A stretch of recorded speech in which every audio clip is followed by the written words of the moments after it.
Okay. Is that visible? Can you see that? I need to work on my size and my color. Just because it looks good at the house doesn't mean it's going to look good here. Kali, I guess you have a lot of experience with that. Really, what I wanted to do tonight was try to break the lesson down into 3 different sections. We need to do a flashback just for a minute and talk about the spies. And did the spies do what they were asked to do? Okay? Because to me, that's a big piece of in looking at this chapter in Joshua 14. The second one we're going to look at is, why does Caleb ask for the hill country at this time? There's a timing play here. Things are going on. Things are moving around. A lot's happening.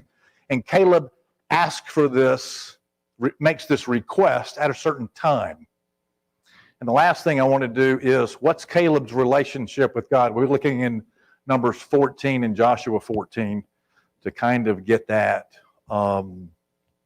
perspective. So really, whenever we look at the spies, let's go back to chapter 13 in Numbers. What were the spies asked to do? It's pretty straightforward. Yeah, look at the land. Now, Moses instructs them to give them, and he asks some very specific questions. Okay? He tells them where to go. Go up the Negev and then go up to the hill country. So really, they're going to go straight up the middle portion of the west side of Canaan there. And they're going to go straight up through the middle of it. And he wants to know, what is the land like? Really, there's 3 different things he's asking. He's asking about the land, give me some demographics about the people, and tell me how they live. What are they, what are they? Kind of give me some point of view. So is the land good? Is it productive? I think it's interesting that specifically what's asked is, are there any trees? I grew up in an agricultural setting. I can promise you, trees are not on dead land. Okay? There are no trees on dead land.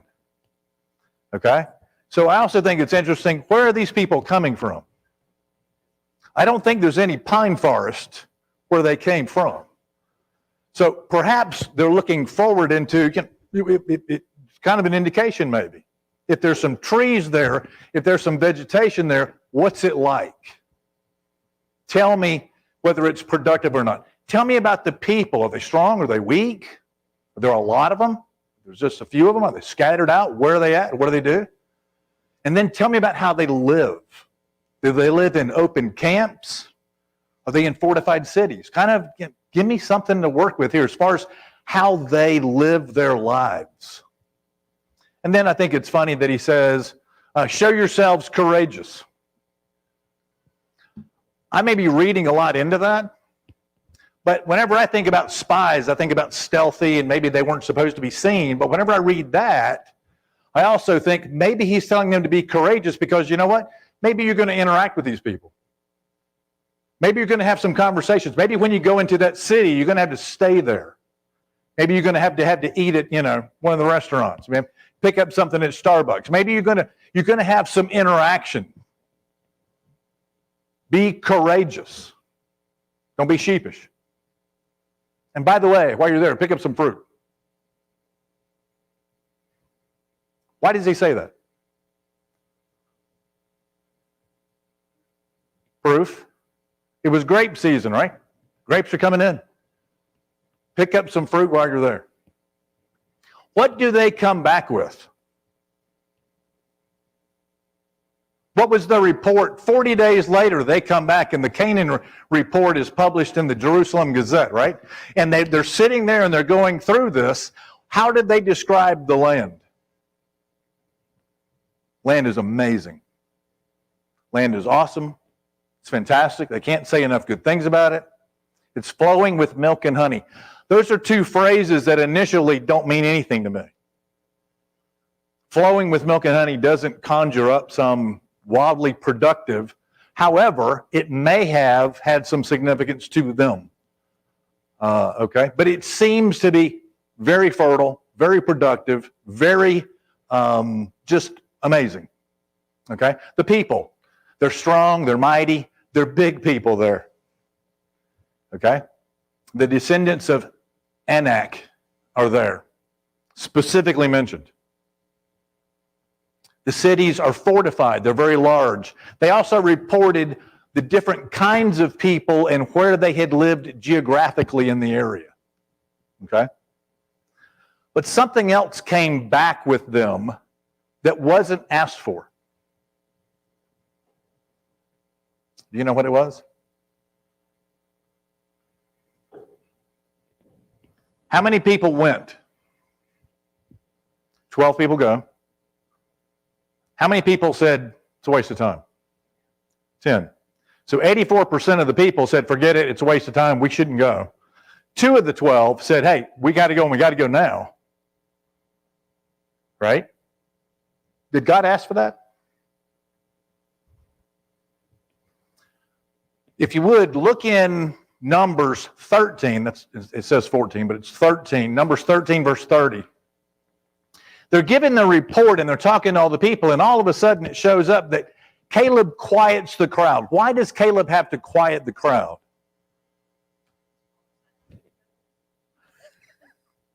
You think it's because everybody's hooped up and ready to walk into Canaan? Are they ready to take the land? They're afraid. They're scared to death, right? So 84% of these spies came back, had no faith in God's plan, and could not envision a successful outcome. Was that something that God had asked them to figure out? Did God ask them, by the way, while you're there, I need an assessment of the strategic campaign and the likelihood that we're going to be successful? God asked for that? Did God ask them for some military information so that he could figure out the battle plan? No. They answered questions that weren't asked, and they had no faith in God. The loud majority had unsolicited, or what I'm calling unfaithful, opinion about a divine promised outcome, and they swayed the weak-minded. Does that sound vaguely familiar? Does that sound like something we deal with today? Well, I read this on the internet. And then you're dealing with garbage or opinions that crop up. I really want to get to this point because it's going to affect a lot of lives. As spiritual leaders in our community, we have a responsibility. We have a responsibility to be faithful. We have a responsibility to do what we're asked. Why? Because it affects people.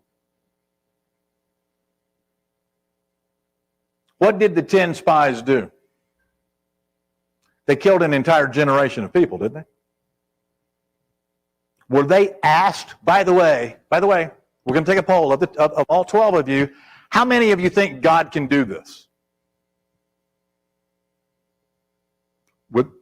Was there anywhere in this where their opinion of this military operation mattered? No, it's nowhere in here. So why is Caleb having to quiet the crowd?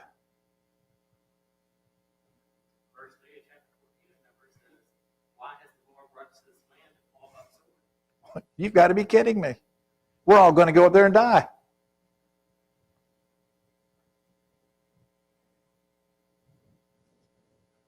Who is faithful to stand up for God in this? Caleb quiets the crowd, right?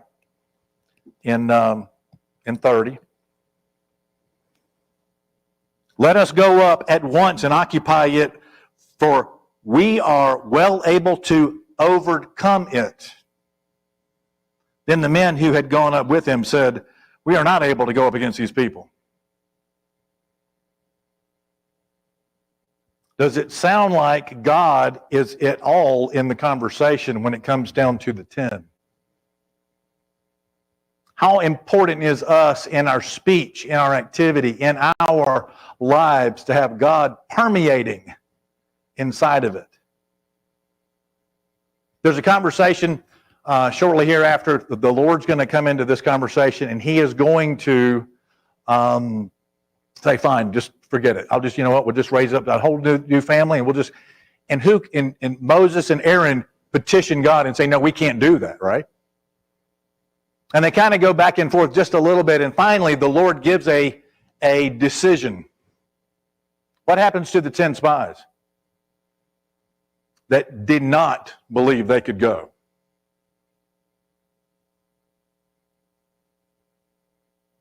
They died. A plague was put upon them, and they die. What happens to everybody in the company? Everybody in the camp? 40 years? A year for every day the spies were gone? Was that a death sentence to an entire generation of people? Ian.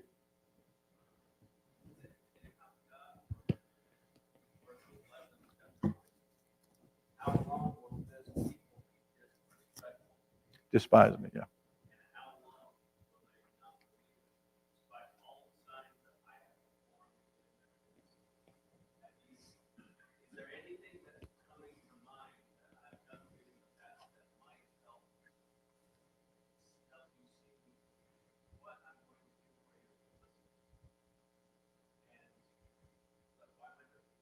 Right.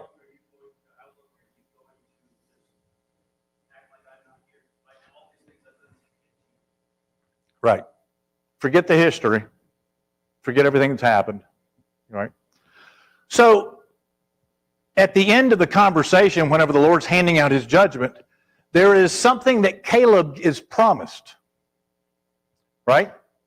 Caleb is faithful, and he is promised something. Look in chapter 14, verse 24. But as for my servant Caleb, because he has had a different spirit and has followed me fully, I will bring him into the land which he entered, and his descendants shall take possession of it. There's a little bit of a lesson here when it comes down to, and hopefully this gets droned on, because we're going to say it a lot tonight. Those people that are faithful, those people that are putting God first, those people that are believing and committed fully to God, what are they? They get to rest. Okay? There's a peace that they're going to get. They may go through a lot getting there. You think about what Caleb is going to go through 40 years. He's going to wander in the wilderness just like everybody else does. Friends that he's had are going to die. He's going to have a hard time working through all of this. And now we're getting ready to enter into the land, and he's got a request to make. In Deuteronomy, it says, Deuteronomy 136, except Caleb the son of, and I'm not going to be able to say this man's name correctly, I apologize, Jephunneh, he shall see it, and to him I give the land on which he has set foot, and to his sons. So he's actually walked the property that he's going to be given. And finally in Joshua, when Caleb is recounting when Caleb is talking to Joshua in chapter 14 there, it says, so Moses swore on that day, saying, the land on which your foot has walked shall certainly be an inheritance to you and to your children forever. So we understand that Caleb has a right for the request. Right? There's no question about it. He's not asking for something that he doesn't, and I'm going to use the word deserve.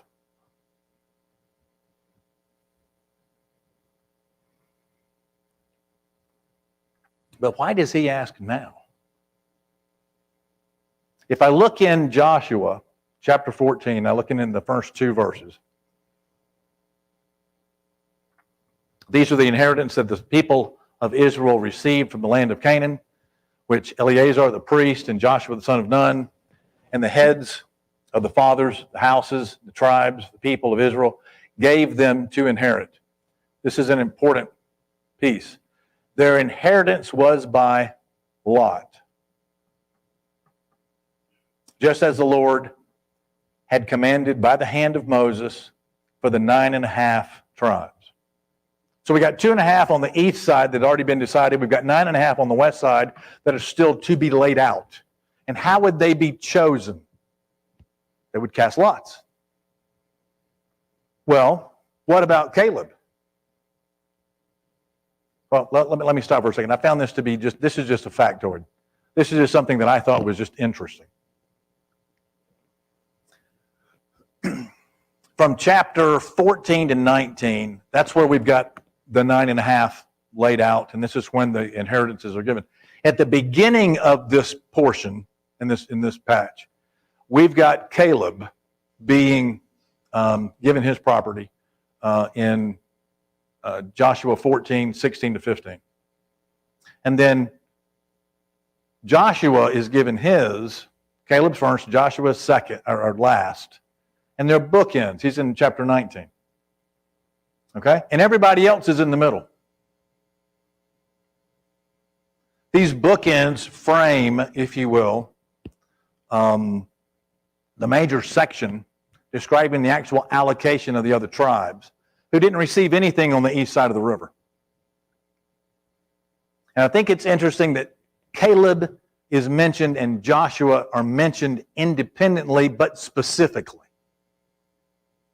To me, there is some significance to the fact that God, through the Holy Spirit, hands down to the writer here, and they are mentioned independently, but specifically, that here's their land.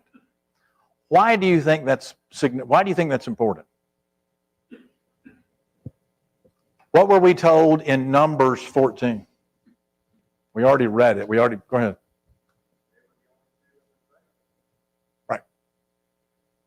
They were the only two that were faithful. There was a land promise. They're going to get, and this is the fulfillment of it, they're going to get their property. They're going to get what was promised to them. Does that have any implications to us today? If this promise hadn't happened, could you have faith in the one that you've been given? I don't think so. There may be some questions around that. The questions or comments? You got anything?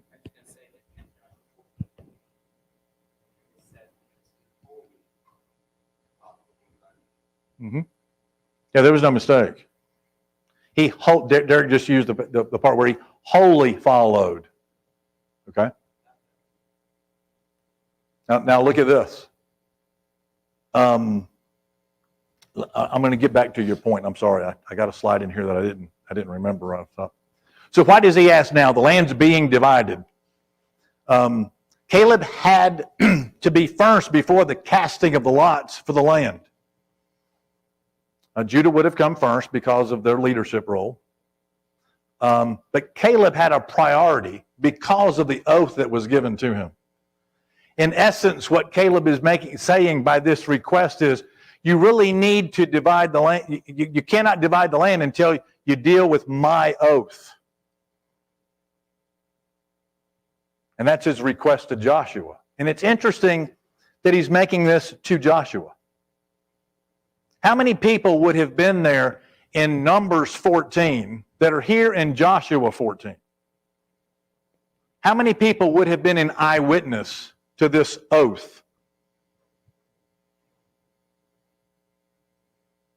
Can I say not a lot? 2 for sure. You're right. We know of at least 2, Joshua and Caleb. Moses tells in front of Joshua, this is all explained. We've already read that. So here, he's saying to Joshua, it's time for my promise to be fulfilled. What if they hadn't? What if they had casted lots and that piece of property had fallen over into somebody else's? Then Caleb wouldn't have gotten his piece, right? But we know by faith and we understand by love and respect and everything in God that wouldn't have happened. He would not have allowed that to happen.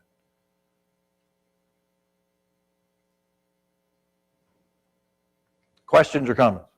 Does this make sense? It may not. I don't know. Just throwing it out there. Yes, sir.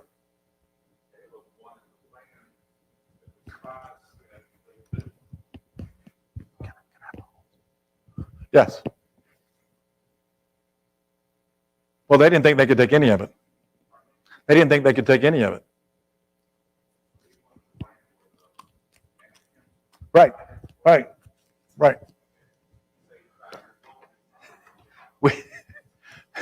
Right. We need to get to the next one on that one, Ed.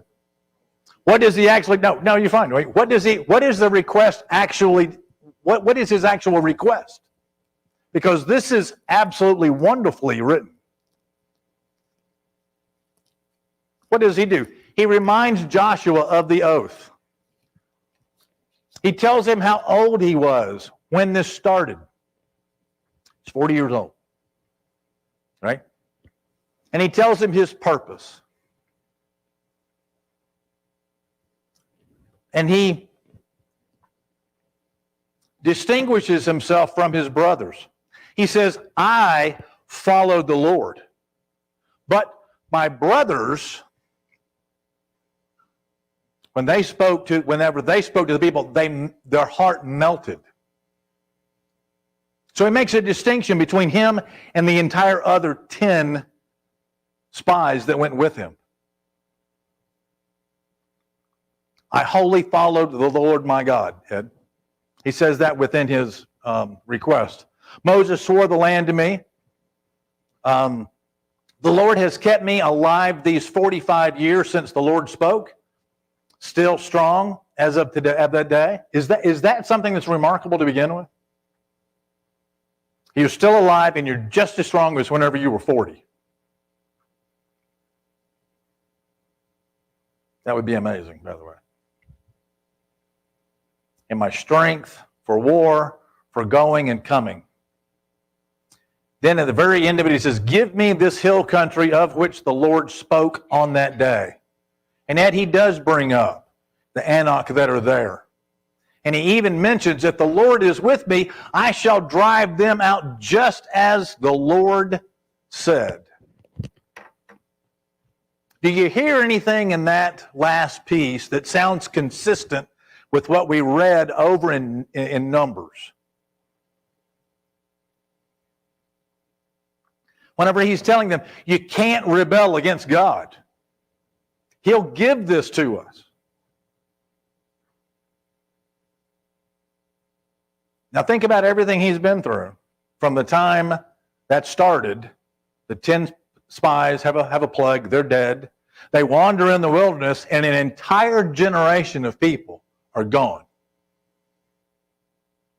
Joshua is 85. They're getting ready to enter the land.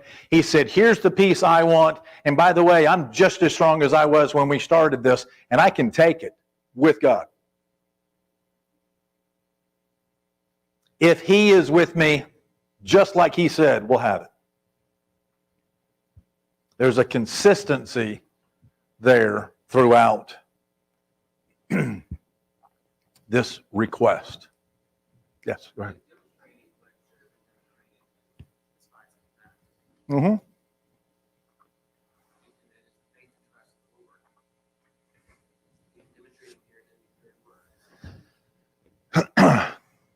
As you get older, is it easier to believe or is it more difficult to believe? Particularly as struggles of life happen, as hardships come up.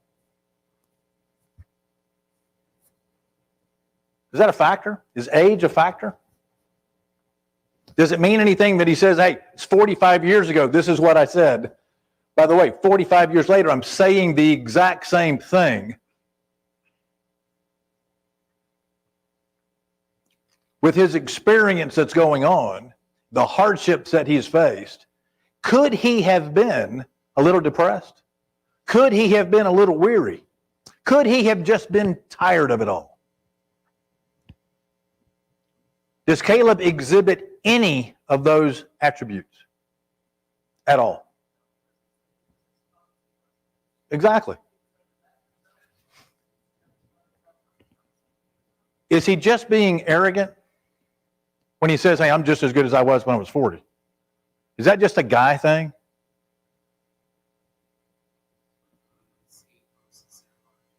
Bingo.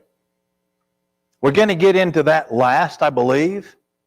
But this is coming, I mean, literally, this is coming from everything he is about. Everything he is as a person is what he's speaking of. I don't believe this is arrogance or anything to do with ego. I think this is 100% confidence, which so many times we mistake because we are insecure. Now, I want to bring something up that's not on the slides or anything, but whenever I was in government, there was a very difficult lesson I had to learn. And it took me a long time to figure it out. And it's a real simple equation. It's just, you just got to believe it whenever you're doing it. Perception equals reality. Because what you perceive is what you believe.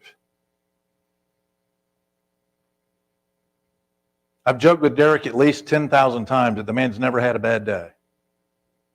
Whenever I know good and well he has. And that's something that's just between he and I, and we kind of kid back and forth. Think about that, though. Your perception, the way you pick up information and the way you apply it and the way you filter it through your mind, creates the reality of your day. What was Caleb's reality? Victory. He could do anything as long as God was with him. Now, was it what he wanted or what God wanted? It was anything God wanted, anything God had instructed, anything God had instructed him. You know what? He could carry it out as long as he was okay with God. His perception created his reality. Because his reality and his perception created his belief system. His belief system was in God. Yes. So whenever you look at this life that we have in front of us, what is the relationship that Caleb has with God? Is it just blindly walking through? Is it an intentional life? Is it one where he set out to accomplish what God wanted? And think about, there's a reason I brought up the spies in the beginning. Did the spies do what they were asked to do? Technically, yes. They came back and they answered all the questions. But they brought back something else, something deteriorating, something that was a disease. And what they brought back was no hope, no faith. Why do you think they did that and Caleb came back with, we got this? What's the difference? Faith. Look in, what I want to show you right now is, and I very jokingly put the night in question. If you go back and look, and you take a hard look at Caleb, he says in Numbers 14, verse 8, if the Lord delights in us, there's an if there. If the Lord delights in us, he will bring us into this land and give it to us, a land that flows with milk and honey. Was the land that flowed with milk and honey better than where they had been? By far. It was the promised land for a reason. Only do not rebel against the Lord. What were they doing at that? Whenever he's saying this, what are they doing? They're rebelling. And do not fear the people of the land, for they are bread for us. Now again, I want you to get the tonality. I want you to get don't just read the words, kind of crawl between them just a little bit and hear the confidence and the faith that happens. Their protection is removed from them. And the Lord is with us, do not fear them. Now he says that in Numbers. Now read Joshua 7 and 8. This is 45 years later, with all the hardships and all these other problems and everything else that he's going through that would fill a social media page. It says, I was 40 years old when Moses, the servant of the Lord, sent me from Kadesh Barnea to spy out the land, and I brought him word again as it was in my heart.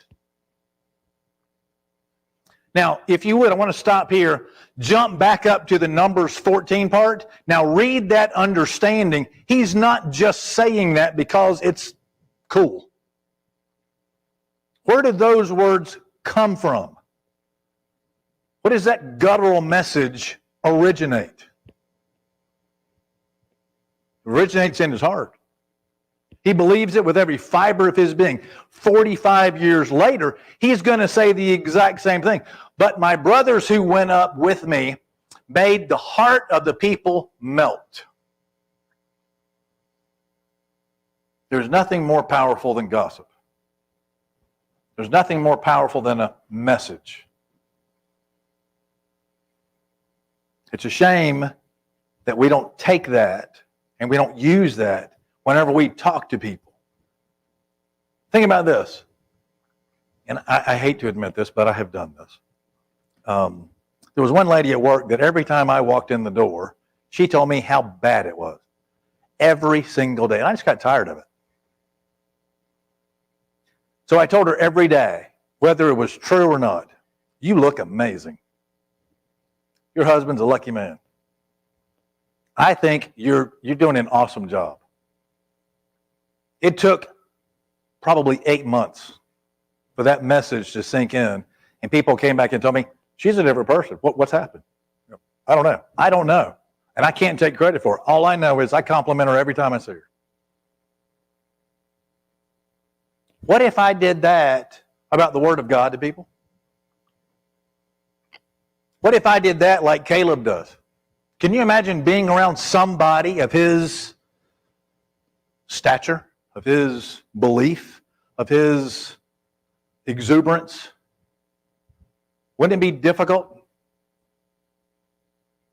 We all think it would be really cool to hang out with Caleb, probably. But I'll bet it wouldn't be. I bet it would be hard. Because the very minute you said, I'm having a down day, he'd probably lied into you. What do you got down? Why are you down? What do you have to be down about? What is his relationship with God? He followed God wholly, with everything he had, with his heart, which I think that's interesting, because Sylvia and I have talked about this passage of Scripture multiple times. There's absolutely no true significance between this passage and Joshua or Numbers, but I think it accentuates a piece of what Caleb had to have inside of him. My son, do not forget my teaching, but let your heart keep my commandments. Now, is that mechanical? Is that a checklist? Just going to make sure I didn't tell any fibs today. I'm just going to, No. For the length of days and the years of life, the peace they will add to you. Let not steadfast love or faithfulness forsake you. Don't let them leave. Rather, bind them around your neck. Write them on the tablet of your heart. Why didn't he use brain here? Why didn't he use, your sense, your mind? Because this isn't something you just memorize. This is something that is felt. This is something that's deep inside of us. So you will find favor and good success in the sight of God and man. I love this next sentence. Trust in the Lord with all your heart and do not lean on your own understanding. What does that mean?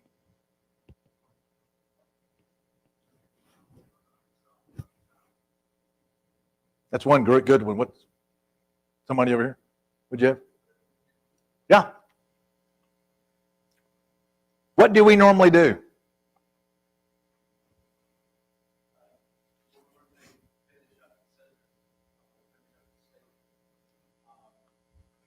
Okay.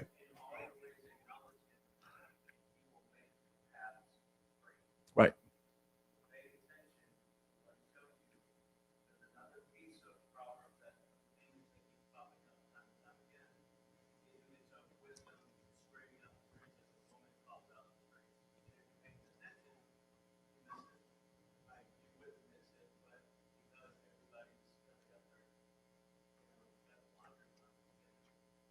is this insinuating that you need to live an intentional life?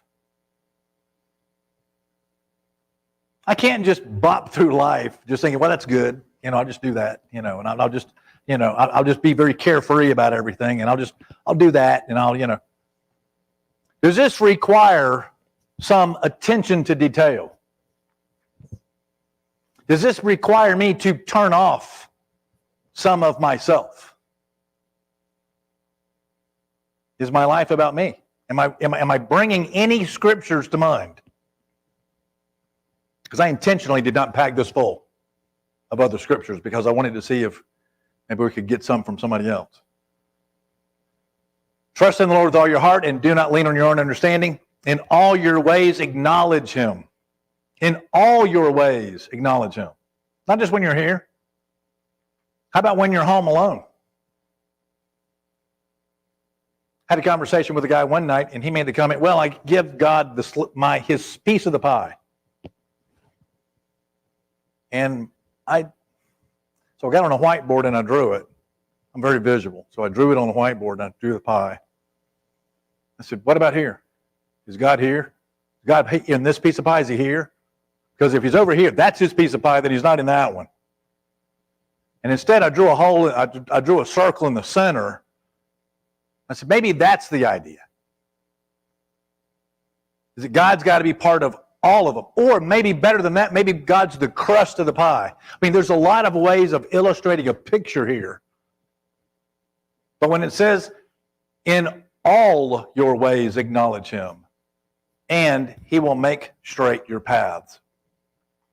Be not wise in your own eyes. Is that a problem with people? Be not wise in your own eyes. Don't turn on the TV. I used to be able to say don't pick up a newspaper, but can't do that anymore anyway. Fear the Lord, turn away from evil. Sounds really easy, doesn't it? Think about Caleb. Think about Caleb all the way through this. It will be healing to your flesh and refreshing to your bones. Honor the Lord with your health and with the first fruits and all your produce. Then your barns will be filled plenty, and your vats will be bursting with wine. Okay, one more. In 1 Samuel, I found this piece to be, again, this is just a disconnection, but I found this to be eye-opening. This is whenever Jonathan and his armor bearer are fighting with the Philistines at Michmash, and they're about to reveal themselves, okay? In 1 Samuel 14. And Jonathan is talking to his armor bearer, and he's telling him, you need to get ready. Jonathan said to the young man who carried his armor, come, let us go over to the garrison of these uncircumcised. It may be that the Lord will work for us. You ever thought about that? God working for you on your behalf? If you're doing what He wants you to do, if you're doing something He needs done, He will work for you. For nothing can hinder the Lord from saving by many or by few. And his armor bearer said to him, do all that is in your heart. Do as you wish. Behold, I am with you, heart and soul. Are we that committed to anything? Does that much conviction reside inside of us? I appreciate the help tonight. I can tell you this is about the 15th revision of this particular PowerPoint, and I know I left a lot of things out, but thank you for the time.